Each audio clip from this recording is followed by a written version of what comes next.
It's the 6th of January and it's my final full day here in the island of Bonaire.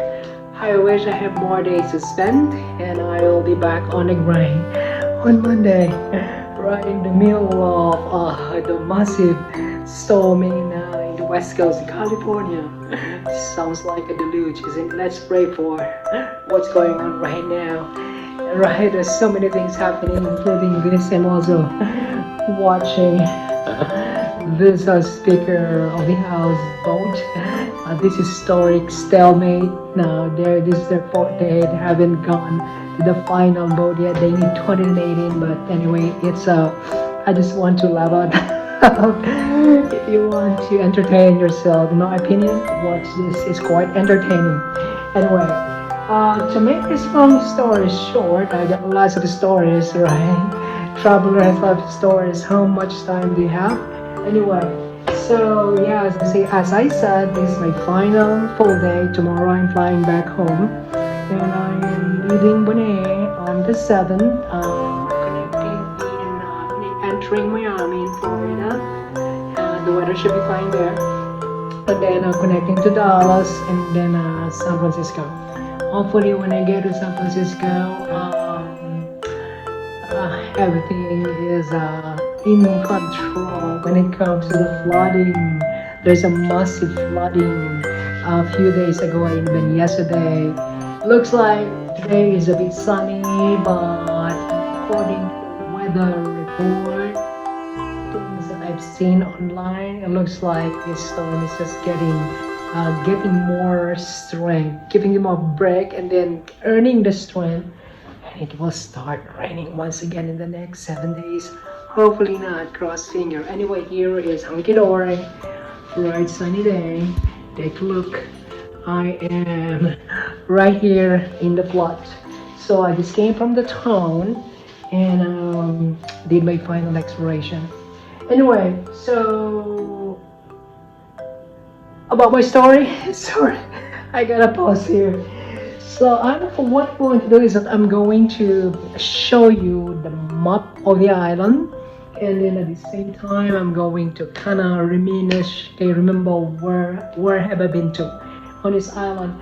Right, to give you a little bit of idea, right, Bonaire is one of the ABC island here in the Lesser Antilles of the Caribbean, which is on the northern coast of Venezuela, and ABC stands for A is Aruba, B is Bonaire, and then C is Curacao. I'm right here in Bonaire. Bonaire is a little bit smaller than Curacao. Curacao is the largest, and the smallest is Aruba. The size of Curacao and Bonaire is more or less similar. I've been to all the three. Now I'm here in Bonaire. I was in Aruba, jog my memory, back in March, April 2021. That was in the middle of the pandemic. These RT-PCR are still required, okay, before landing and before leaving the state, before going back to the States. And then Curacao, I was there the same time like this. It was December 2021 and January 2022. That was last year. Same thing. The pandemic was still at the peak of the pandemic. So RT-PCR required 3 days prior to arrival, and then upon landing, 3 days after, you have to undergo PCR testing once again, another PCR testing on your way back to the States. But now, December 27, I arrived. I left the States on the 26th and I was here on the 27th. And today is January 6, 2023. Nothing. So it feels here there has been no COVID. I've never seen anybody wearing a mask. Well, I think that's what it should be. Just take your own risk. Be smart with what you do, right? And I never seen anybody here wearing masks. There's some remnants of the pandemic thing. Like, for example, there's marking on the floor, 6 feet. They still have the sign, mask required, but nothing at all. Anyway, to make this long story very short, yes, I'm gonna get a lot of stories this time. So I'm going to use a map. Here's a map. and point using this stick where I've been in this exploration of this small island in the lesser Antilles of the Caribbean. Let's get started. Hopefully you can see. So here's the island of Bonaire. There are two islands. So we have the main island. This is habitable, and then we have the Bonaire, decline Bonaire. Decline Bonaire is there's nothing but flood, and there is a water taxi. You can go from here to this island. Historically, what I got from the internet, Google it, right? That's what they say. I'm just imitating. So it was privately owned before, and the government purchased the island. Before there were trees, but now it's just flat. But it's also a diving spot. You will notice there's a lot of dive sign in here, all throughout this shore. You can dive and snorkel as you wish. There's a lot of fringing reefs here along the shore. That's why shoreline diving, your access, you start diving from the shore, right? You don't need to go to the middle, okay, the middle of the ocean, unlike in other places. Anyway, so where I'm at right now. So see this, I am in the pretty much in the middle. So see that stick? There you go. So I'm right here.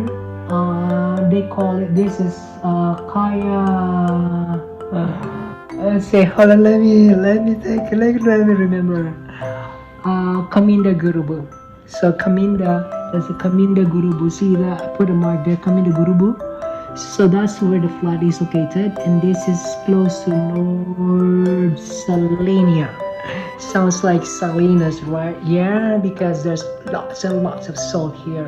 So they're known for evaporated salts. There's quite a few things that Bonaire is known for. Flamingo. Yeah, the pink flamingo. There's lots of flamingo here. The airport, actually. The airport is here. That's the airport. So it's called Flamingo International Airport. And they're known for donkeys as well, which is part of their history. And salt, part of history as well. But we'll get into that. Right, so here I'm at. So the capital city is pretty neat. It's very walkable. It's that's where the cruise ship docks. So the capital city is Kralendijs. Sorry to pronounce. It spells Kralendijk.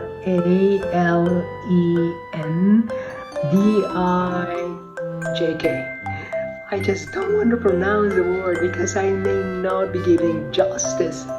Kralendijk. Anyway, here it is. Where's the capital city? The capital city or the town is about almost an hour walk here, which is pretty good. I love it. It's a walkable. I love walking. I turn darker in here, which I love the color. Anyway, so the capital city is right there. So see the stick there, that's capital city. That's where my flat is.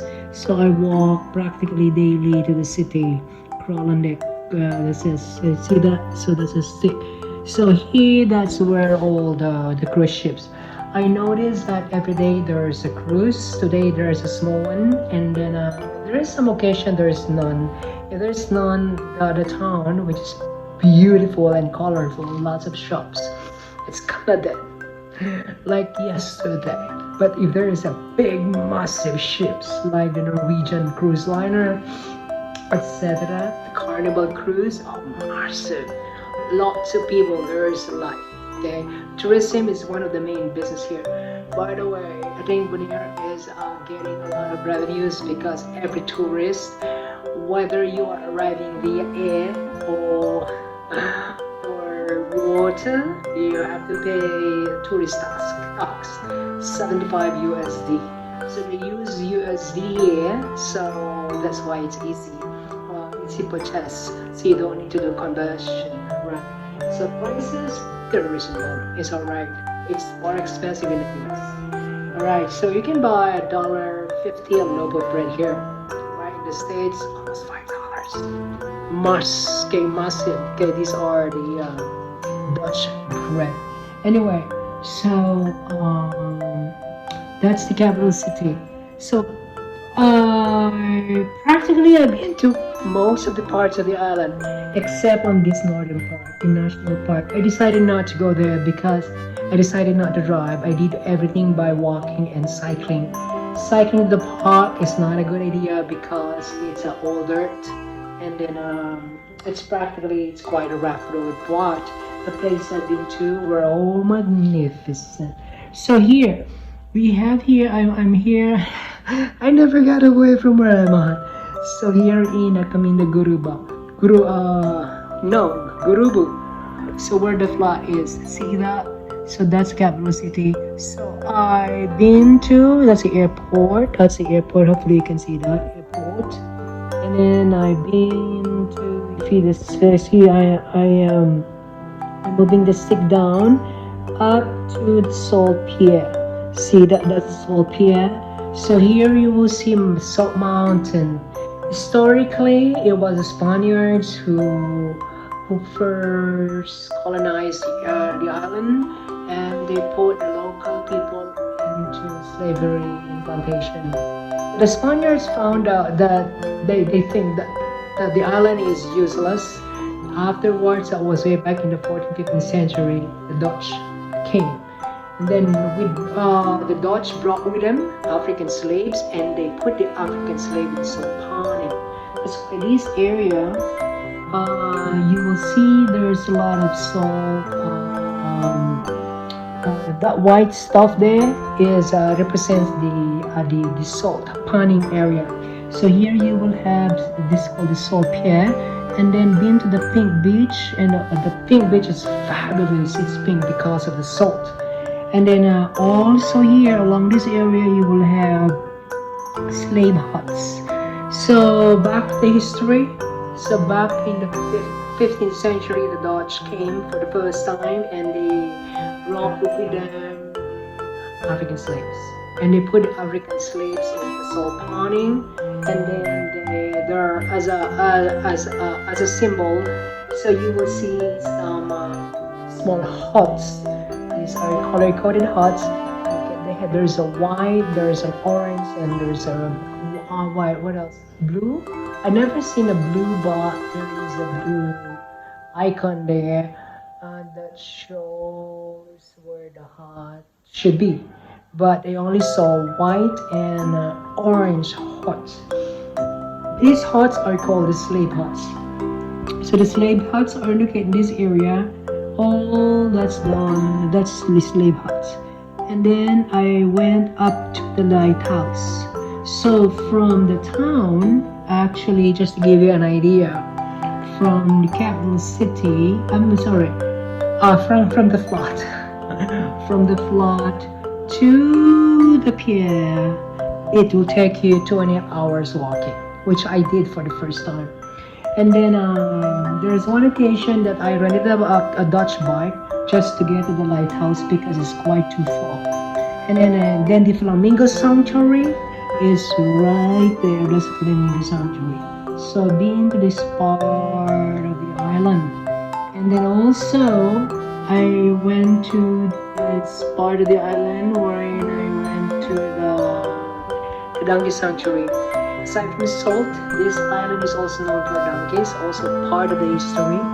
It was during the Spaniards were donkeys here as part of that helped them in their labor. They put them in the forced labor. What happened and when they started having their own transportation, they just ignored the donkeys, and the donkeys were just everywhere.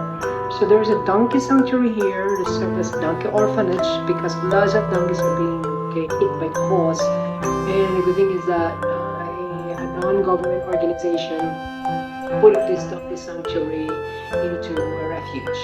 So I was in the donkey sanctuary a couple of days ago. And then one of the highlights is cycling to Rincon. So Rincon is in the up north, so this is where I'm at. So here, this is where I cycle Rincon. So you see that the word Rincon? So Rincon is important to the history of Bonaire because it is the first habitable city, and it was established back in the 15th something, and it's in fact. So this is if you go to Bonaire and you love the culture, don't ever leave Bonaire without going to Rincon. So I biked to Rincon. It's pretty neat. Passing this area, and then you can also pass along, cycle along the shore for a while, and then here you will see the regional culture of the island. So as a matter of fact, in Con you can see a lot of people that they were descendants of slaves. Of course, slavery is gone. So the Dutch came back in the 15th century with the African slaves, and then they left the island, and then the British came. So for a short period of time. When the British left, the Dutch came back in the 18th century. And then by the time they returned to the island, I'm referring to the Dutch, they freed the slaves. Hooray! Now there's no more slaves.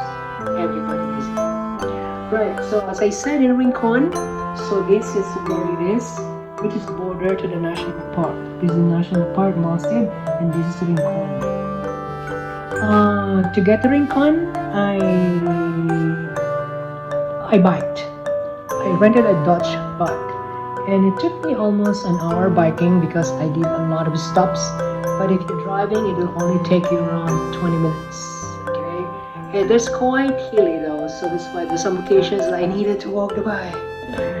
Right, I rented just a manual bike. You can rent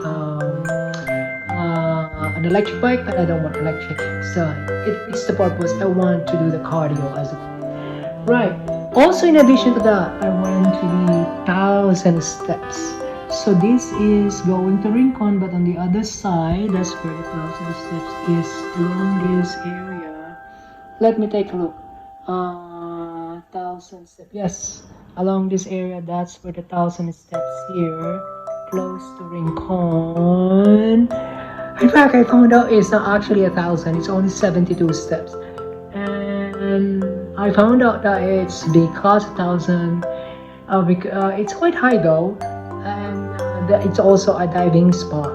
According to the owner of the flat, I asked him why 1,000. He said because a lot of divers, they always say when they are going up and down with a big thunk, they always say it feels like 1,000 steps before you get to the diving spot. That's why it's famous, being called it's 1,000 islands. I'm sorry, 1,000 steps, but it's not actually 1,000. It's 72. So the steps that I experienced in Saba, another island here in the middle of the Caribbean, smaller than this, it's even more than that. Alright, it's a bit more strenuous. Anyway, it's a beautiful spot though. It's a beautiful walk along the coast. So anyway, so much for that. And Rincon is an important city, the first and the oldest city here on the island. Again, as I mentioned a while ago, if you're into culture, Rincon is a must-see destination. You can stay overnight at Rincon.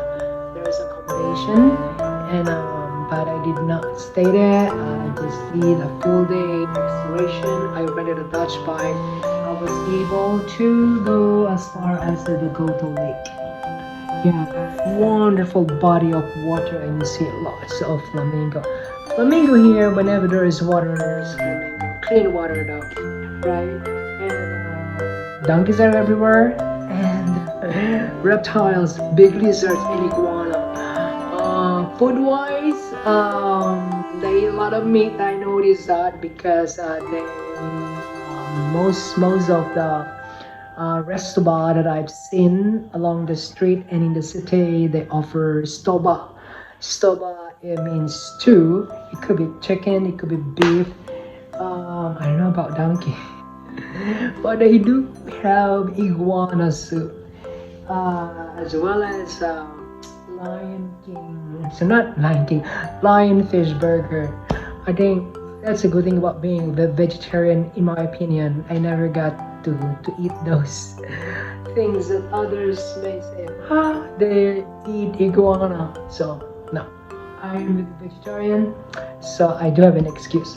Yes, but being vegetarian it's easy here because since I am in a self-catered apartment, I make my own food.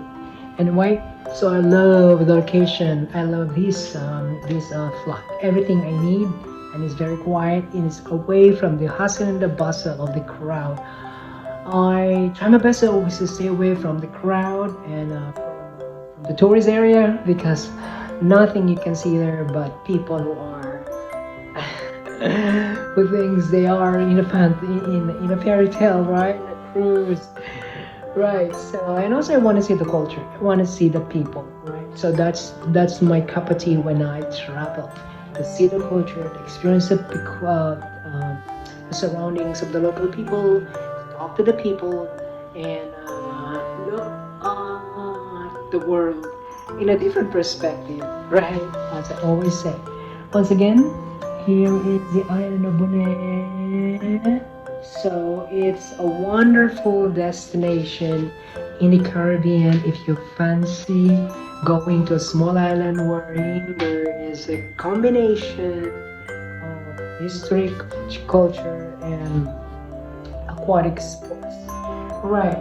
So yeah, I think it's been 21 minutes since I'm recording. Sorry for my so very long story and being a rabbit hole.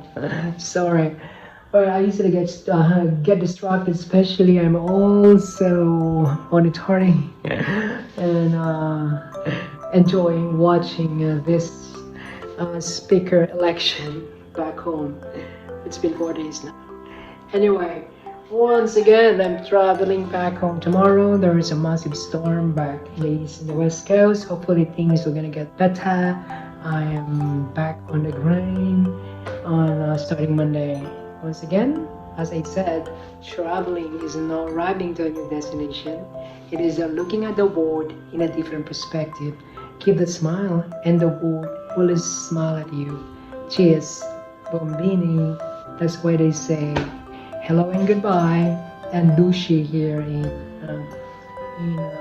Bonaire, Curacao, and Aruba as well. Again, keep a smile, and the world will smile at you. Okay, be safe. Bye and God bless from the island of Bonaire. Bye.